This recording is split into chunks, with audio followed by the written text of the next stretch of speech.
आणि आजपासून परत शेतकऱ्यासाठी अंदाज देणार आहे। कारण की काय झालं, महाराष्ट्रामध्ये खूप पाऊस चालू आहे, सगळ्या शेतकऱ्याचे असे फोन येत आहेत, मेसेज येत, हे पाऊस कधी बंद पडणार।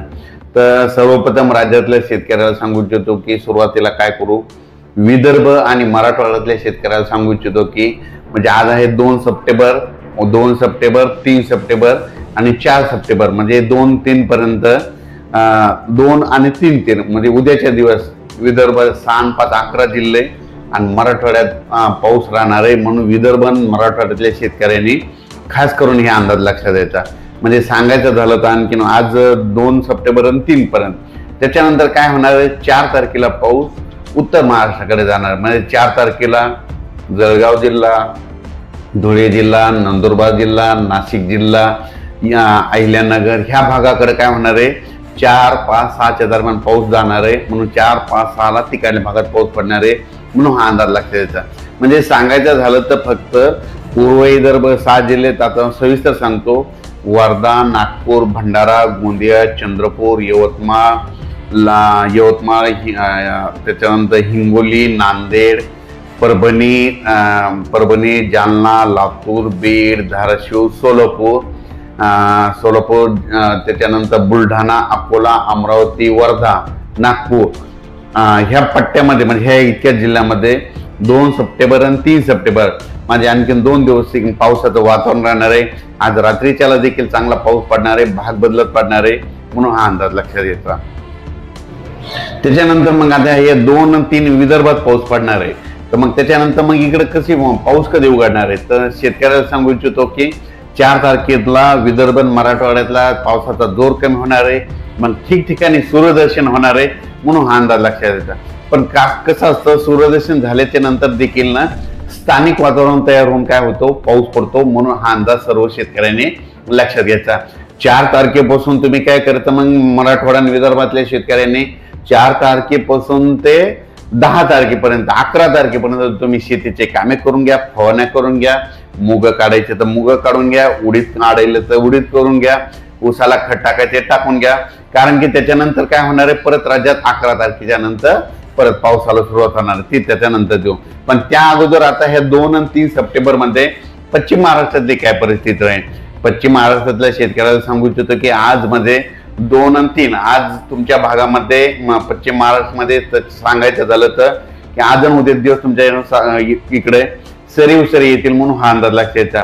तुमच्या इकडे मात्र 4 तारखेपासून चांगलं सूर्यदर्शन होणार आहे, 4 तारखेपासून तर 12 तारखेपर्यंत तुम्हाला हवामान कोरडं राहणार आहे। म्हणून पश्चिम महाराष्ट्र, सातारा, सांगली, सोलापूर, कोल्हापूर, पुणे, अहिल्यानगर या जिल्ह्यातल्या शेतकऱ्यांनी हा अंदाज लक्षात घ्यायचा।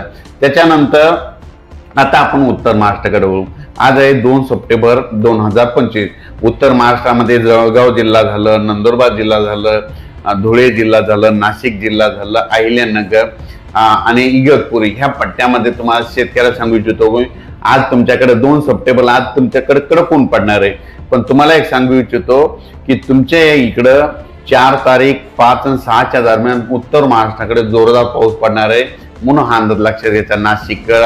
नाशिक, धुळे, नंदुरबार, जळगाव, त्याच्यानंतर इकडे कोपरगाव त्या पट्ट्यामध्ये काय झालं, पाऊस कमी पडलेला होता, पण हे 4, 5, 6चा पाऊस कोपरगाव त्या भागात, शिर्डी भागात राहतात त्या भागात चांगला पडणार आहे, म्हणून हा अंदाज लक्षात घ्यायचा। म्हणजे सांगायचं झालं तर अद्यापही आतापर्यंत ज्या उत्तर महाराष्ट्रामध्ये ज्या भागात पाऊस पडलेलाच नाही, तर त्या भागात देखील ह्या पावसात पाऊस पडणार आहे आणि ओढे नाले वाहतील आणि तुमच्या धरणात देखील पाणी येणार आहे, तळ्याला देखील येणार आहे, म्हणून हा अंदाज लक्षात घ्यायचा। तर हा झाला उत्तर महाराष्ट्राचा। मुंबईकडे देखील एवढं काही मुंबईला जास्त पाऊस पडणार नाही, पालघर पासून म्हणजे इकडं गुजरातकडे म्हणजे सुरतकडे तिकडेच जास्त पाऊस पडणार आहे, मुंबईला जास्त काही पाऊस येणार नाही, फक्त सरीवर सरी येते। मात्र 4, 5, 6च्या दरम्यान म्हणजे 5 आणि 6 तारखेला मात्र मुंबईला देखील पाऊस थोडा जास्त पडणार आहे, म्हणून मुंबईच्या जनतेने अंदाज लक्षात घ्यायचा। 6 तारखेला मुंबईकडे एक थोडं जास्त पाऊस पडणार आहे, म्हणजे 5 आणि 6च्या दरम्यान हे शेतकऱ्यांनी अंदाज लक्षात घ्यायचा। तसेच उत्तर महाराष्ट्रातल्या शेतकऱ्याला सांगू इच्छितो की तुमच्या भागामध्ये धुळे झालं, नंदुरबार जिल्हा झालं, जळगाव जिल्हा झालं, नाशिक जिल्हा झालं, येवला झालं, कोपरगाव झालं, म्हणजे या शिर्डीच्या परिसरामध्ये काय झालं, बरेच शेतकऱ्याचे मला फोन आले, मी आल्याच्या नंतर त्यांचं म्हणणं की काही भागामध्ये म्हणजे 10-20 गावं सुटलेले, तर त्यांना एक सांगू इच्छितो की म्हणजे 5, 6, 7 जे पाऊस पडणार आहे ते उत्तर महाराष्ट्राकडे खूप पडणार आहे. त्याच्यामुळे त्या पावसामध्ये तुमच्या इकडे जरी मुसळधार पाऊस पडणार आहे, काही काही ठिकाणी अति मुसळधार पडणार आहे, त्याच्यामध्ये तुमच्या धरणाला पाणी येईल, तळ्यामध्ये देखील पडणार आहे, म्हणून हे अंदाज लक्षात घ्या. आणि मुंबईच्या जनतेला एक सांगू इच्छितो की 5 आणि 6च्या दरम्यान मुंबईला देखील एक जोराचा पाऊस येणार आहे, म्हणून हे 5-6 तारखेचा हे देखील मुंबईच्या जनतेनं अंदाज लक्षात घ्यायचा. त्याच्यानंतर सगळ्यात महत्वाचं काय झालं की अहिल्यानगर, म्हणजे अहिल्यानगर झालं इकडं सांगली, आटपाडी त्या भागामध्ये काय असतं की तिकडं काही भागामध्ये आणखीन पाऊस पडले नाही, पण त्या अहिल्यानगर जिल्ह्यातल्या सगळ्या शेतकऱ्यांना सांगू इच्छितो की परतीचा पाऊस मात्र तुम्हाला जास्त पडणार आहे. परतीचा पाऊस काय होणार आहे, 13 तारखेपासून परतीच्या पावसाला राज्यात सुरुवात होणार आहे, म्हणून हा परतीचा पाऊस चांगला पडणार आहे. म्हणून खास करून अहिल्यानगर जिल्ह्यामध्ये, सांगली जिल्ह्यामध्ये, सोलापूर जिल्ह्यामध्ये, पुणे जिल्ह्यामध्ये, पुन्हा उत्तर महाराष्ट्रामध्ये परतीचा पाऊस खूप जोरदार बरसणार आहे. त्याच्यानंतर कोपरगाव, शिर्डी, राहता, श्रीरामपूर ह्या भागामध्ये काही ठिकाणी पाणी नाही विहिरीला आलं, तर तुम्हाला एक सांगू इच्छितो तुमच्यासाठी आनंदाची बातमी, 13 सप्टेंबर म्हणता जे परतीचा पाऊस येणार आहे, तुम्हाला खूप पाऊस पडणार आहे, म्हणून हा अंदाज तुम्ही लक्षात घ्यायचा. आणि सांगायचं झालं तर राज्यात आता ही आपण 2 आणि 3 तारखेचा पावसाचा अंदाज सांगितला की 2 आणि 3 विदर्भ मराठवाड्यात पाऊस पडणार आहे.